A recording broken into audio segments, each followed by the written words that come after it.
Tonight's story is Where the Wild Things Are by Maurice Sendak. The night Max wore his wolf suit and made mischief of one kind and another. His mother called him Wild Thing, and Max said, "I'll eat you up." So he was sent to bed without anything.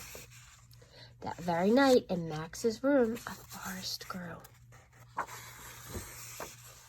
and grew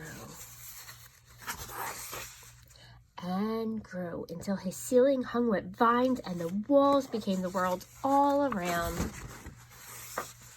And an ocean tumbled by with a private boat for Max, and he sailed off through the day and night.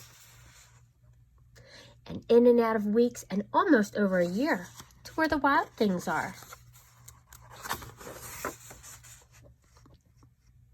And when he came to the place where the wild things are, and they roared their terrible roars and gnashed their terrible teeth and rolled their terrible eyes and showed their terrible claws, till Max said, "Be still," and tame them with the magic trick of staring into all their yellow eyes without blinking once.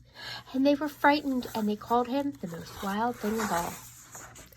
And they made him king of all the wild things. "And now," said Max, "let the wild rumpus start."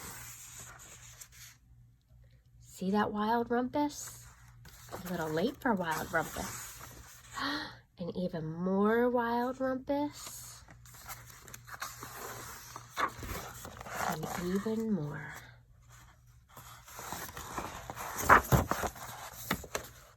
"Now stop," Max said, and sent the wild things off to bed without their supper. And Max, the king of all wild things, was lonely and wanted to be somewhere with someone that loved him best of all. And then, around from far across the world, he smelled good things to eat, so he gave up being the kings of the wild things. But the wild things cried, "Oh, please don't go, we'll eat you up, we love you so." And Max said, "No."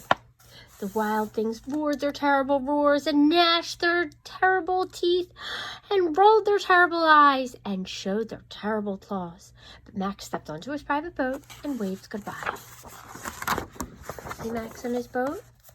And he sailed back over a year and in and out of weeks and through a day. And into the night of his very own, where he found his supper waiting for him. See Max's supper?